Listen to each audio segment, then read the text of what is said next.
Everyone, आप सभी का स्वागत है टीचिंग गोल्स के इस लर्निंग प्लेटफॉर्म पर। आई होप कि आप सभी लोग अच्छे होंगे। आज की ये जो इम्पोर्टेंट वीडियो आपके लिए आई है वो बहुत इंपॉर्टेंट है, बिकॉज इससे आपका जो इंटरव्यू है वो काफ़ी इजी आपका होने वाला है, क्योंकि आपसे बहुत सारे क्वेश्चन कुछ केवीएस के ऊपर पूछे जाते हैं, केवीएस फैक्ट्स के ऊपर पूछे जाते हैं, और उन्हीं फैक्ट्स के ऊपर आज आपके सामने ये वीडियो आई है। तो जितनी भी सारी चीज़ें यहाँ पे आपको दी जाएंगी वो सारी आपके लिए इक्वली इंपॉर्टेंट है, चाहे वो फिर आप पीआरटी के लिए इंटरव्यू के लिए प्रिपरेशन कर रहे हो, चाहे टीजीटी के लिए, चाहे फिर पीजीटी के लिए। ठीक है, तो सभी कैंडिडेट्स को ये वीडियो अच्छे से देखनी है और अच्छे से इन चीज़ों को आपने पढ़ लेना है, क्योंकि आपसे इंटरव्यू में ये सारी चीज़ें पूछी जाती है। बिकॉज आप जिन संस्थान में जा रहे हो, जिस संगठन के आप अंदर जा रहे हो, वहाँ के बारे में बेसिक चीज़ें आपको पता होनी चाहिए, क्योंकि आपसे ये क्वेश्चन पूछे जाते हैं और पूछे गए हैं। तो चलिए शुरू करते हैं। इंटरव्यू की प्रिपरेशन के लिए मैंने आपको पहले भी एक आधी वीडियो आपको प्रोवाइड करी है, उनको भी देखना। उसी के अंदर प्लेलिस्ट के अंदर भी ऐड कर दूंगी ये सारी चीज़ें। तो सबसे पहले आपको ये पता होना चाहिए भी केवीएस जो इंस्टीट्यूट है, संस्थान है, जो संगठन है, वो आपका कब फाउंड किया गया था, एस्टेब्लिश कब किया गया था। तो इसको 15 दिसंबर 1963 में इसको फाउंड किया गया था। उस टाइम इसके अंदर सिर्फ 20 केवी स्कूल आते थे। ठीक है, सिर्फ 20 केवी स्कूल के साथ इसको फाउंड किया गया था 15 दिसंबर 1963 में। और तब इसको केवीएस स्कूल नहीं बोला जाता था, तब इसका नाम सेंट्रल स्कूल था। ठीक है, केंद्रीय विद्यालय इसका नाम था उस टाइम पे। ये चीज़ आपने ध्यान रखनी है। सेकेंड पॉइंट ये है कि एक लार्जेस्ट स्कूल चेन है इन द वर्ल्ड। ठीक है, वर्ल्ड के अंदर सबसे बड़ी स्कूल की चेन केवीएस की है, तो ये आपको ध्यान रखनी है। ये किसके अंडर आता है आप सभी को पता है, ये गवर्नमेंट ऑफ इंडिया के अंदर आता है, मिनिस्ट्री ऑफ एजुकेशन के अंदर आता है। तो ये एक गवर्नमेंट स्कूल होते हैं। ठीक है, तो ये सारी चीज़ें आपने ध्यान रखनी है। टोटल केवीएस जितने भी केंद्रीय विद्यालय स्कूल है वो टोटल 1252 है, 1252 स्कूल है, जिसके अंदर 3 एब्रोड में है, यानी कि इंटरनेशनली है। पहला है आपका काठमांडू के अंदर, दूसरा तेहरान में है, एंड तीसरा मॉस्को में है। तो ये 3 जगह आपने अच्छे से याद रखनी है। ये 3 आपके एब्रोड में है केवीएस, और आपके 1252 टोटल हो जाते हैं, जिसके अंदर आपके ये 3 भी इंक्लूडेड है। ठीक है, केवीएस का हेडक्वार्टर आपसे पूछा जा सकता है, तो ये नई दिल्ली में है, न्यू दिल्ली में हेडक्वार्टर है। 25 रीजनल ऑफिसेज आते हैं इसके अंदर। ठीक है, रीजनल और जितने भी रीजनल ऑफिसेज हैं उनको कौन हेड करता है, उसके अंदर हर एक जितने भी 25 रीजनल ऑफिसेज है उनको हेड किया जाता है बाय द डेप्यूटी कमिश्नर। ठीक है, तो ये चीज़ है, उपायुक्त के द्वारा इनको हेड किया जाता है। हर एक रीजनल ऑफिस में एक उपायुक्त होता है, जिसके अंदर आपके 5 जाइड्स होते हैं। ये चीज़ आपने ध्यान रखनी है। Zonal institute of education and training, तो पहले मैं पूरा अच्छे से आपको बताऊंगी ये है क्या, हिंदी में भी आपको लिख करके दिया है। तो आपको पहले ये ध्यान रखना है कि कितने जाइड्स हैं, तो ये आपके 5 जाइड्स हैं। ग्वालियर के अंदर है, मुंबई में है, चंडीगढ़ में है, मैसूर में है और भुवनेश्वर में है। ये चीज़ें आप बिल्कुल अच्छे से रट लेना कि कितने जाइड्स हैं, 5 जाइड्स है। ठीक है, और ये जाइड्स का मकसद क्या है, इन जाइड्स का मकसद है कि 5 ये जो है आपके जाइड्स है, इसका मतलब हिंदी में इसको बोलते हैं क्षेत्रीय शिक्षा और प्रशिक्षण संस्थान। ठीक है, क्षेत्रीय शिक्षा और प्रशिक्षण संस्थान।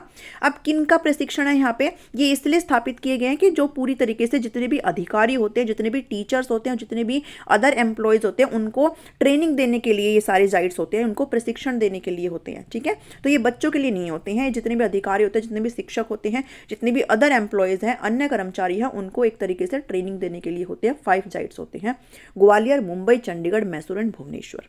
ठीक है, ये चीज़ आप ध्यान रखेंगे। केवीएस एफिलिएटेड है by the CBSE, central board of school secondary education, तो ठीक सीबीएसई के द्वारा है। और ये कोहेड स्कूल होता है बॉयज़ एंड गर्ल्स के लिए। यहाँ पे बाइलिंगुअल होता है, हिंदी एंड इंग्लिश। यहाँ पे आपको जो है दोनों ही भाषा यहाँ पे मिलती है पढ़ने के लिए। जो भी सिलेबस होता है वो ऑल ओवर जितने भी स्कूल है सभी के अंदर समान जो सिलेबस होता है। ठीक है, ये चीज़ आप ध्यान रखेंगे। केवीएस का चीफ कमिश्नर, अब इस चीज़ में मुझे थोड़ा सा, क्योंकि मैंने ये जो है उससे गूगल से उठाया है, तो अगर इस चीज़ में मैं अगर गलत हूँ तो आप मुझे प्लीज़ ज़रूर से ज़रूर कमेंट कर दें, मैं उसको पिन कर दूंगी। बिकॉज ये मैंने गूगल से उठाया कि मिस निधि पांडे कौन है, चीफ कमिश्नर है।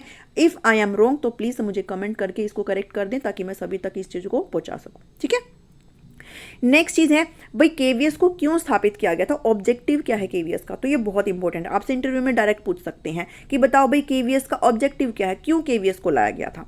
तो केवीएस को लाने का मकसद था कि जितने भी गवर्नमेंट एम्प्लॉयज़ होते हैं, स्पेशली जो भी डिफेंस पर्सनल है, जो भी आर्मी वाले हैं, नेवी वाले हैं, एयरफोर्स वाले या फिर जो पैरामिलिट्री वाले होते हैं ना भाई, उनका ट्रांसफ़र होता रहता है एक जगह से दूसरे जगह।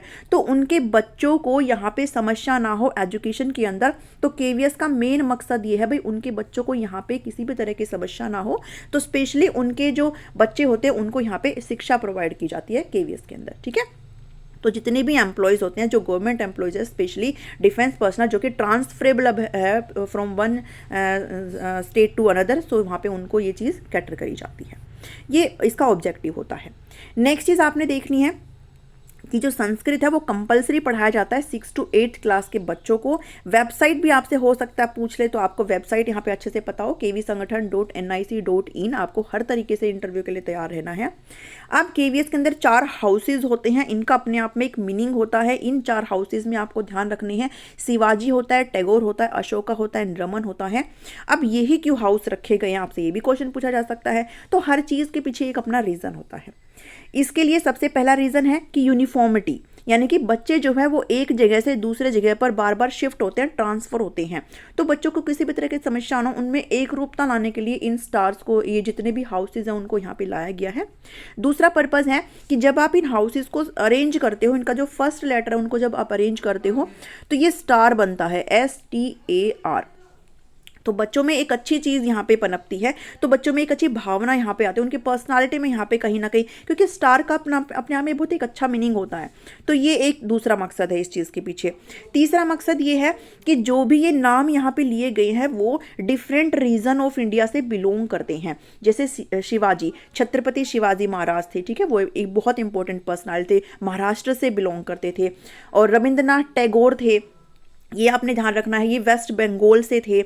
अशोका थे, महान सम्राट अशोका थे। CV रमन थे। तो ये सारी चीज़ आपने यहाँ पे ध्यान रखनी है, जो कि तमिलनाडु से थे। तो ये बहुत सारी चीज़ें, अशोका कहाँ से, कहीं ना कहीं बिहार से थे आई थिंक।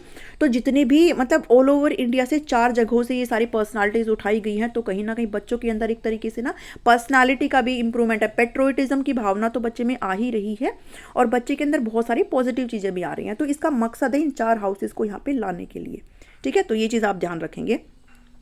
रैंकिंग है भाई top KVS in India, top KVS आपको ध्यान में रखना चाहिए। तो 2023 के अकॉर्डिंग जो फर्स्ट केवी है वो है KV JNU कैंपस नई दिल्ली, इसकी फर्स्ट रैंक है। आपको 1 से 3 आप लर्न करके चले जाना। दूसरा है KV IIT चेन्नई, एंड तीसरा है KV IIT बॉम्बे पोवई, ठीक है। तो ये चीज़ आप तीनों ध्यान रखना। अब एक बहुत इंपॉर्टेंट चीज़ है जहाँ से आपसे क्वेश्चन पूछ सकते हैं, बहुत ज़्यादा चांसेस है कि केवीएस का एक मोटो होता है, एक मकसद होता है, एक लोगो है। अगर आपने देखा हो तो उसके अंदर आपको ये जो लाइन है वो आपको लिखी मिलेगी। तो इसका प्रोनाउंसिएशन आपको अच्छे से समझना है, आपको बोलना आना चाहिए है। तत्वम पुष्णम होता है आई थिंक, और ये अप्रवाणु होता है, ठीक है।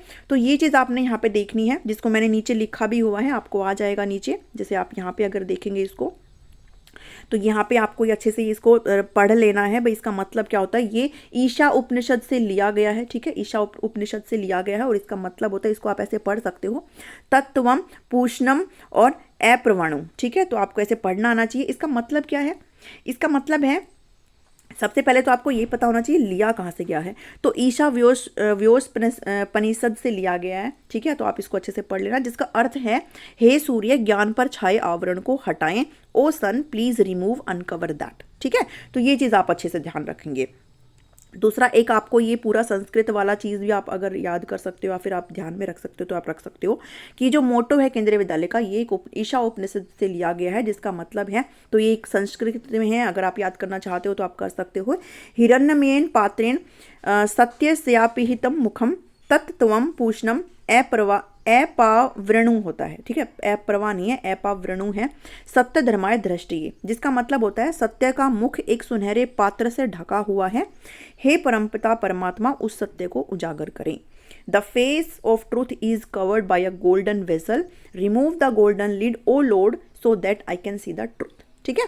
तो ये चीज़ आप कहीं ना कहीं बहुत अच्छे से आपने थोड़ा ध्यान में रख लेना, आपसे पूछ सकते हैं, क्योंकि आप एक टीचर बनने जा रहे हैं वहाँ पे, तो आपको वहाँ का लोगो तो कम से कम पता होना चाहिए, मोटो इनका क्या है वो कम से कम आपको पता हो, ठीक है। तो ये मैक्सिमम चीज़ें मैंने आपके साथ आज कवर कर दी है। आई होप आपको यहाँ पे चीज़ें समझ में आई होगी। वीडियो अगर आपको इन्फॉर्मेटिव लगती है, अगर पसंद आई है, तो इसको प्लीज़ फटाफट से लाइक कर दीजिए, सभी के साथ शेयर कर दीजिए, क्योंकि ये चीज़ें आपको इंटरव्यू में बैठने के लिए बहुत ज़रूरी है। मेन चीज़ें हम लोग कई बार छोड़ के चले जाते हैं, बस हम लोग क्या पढ़ लेते हैं, सब्जेक्ट के बस डेमो तैयार करके चले जाते हैं, बट हमें बेसिक चीज़ों को भी यहाँ पे इंक्लूड करके चलना है, जो आपसे इंटरव्यू में शुरुआत में पूछी जा सकती है, ठीक है। और अगर आप चैनल पर नए हैं तो सब्सक्राइब कर लीजिए। मिलती हूँ नेक्स्ट वीडियो में। Thank you, thanks for watching me.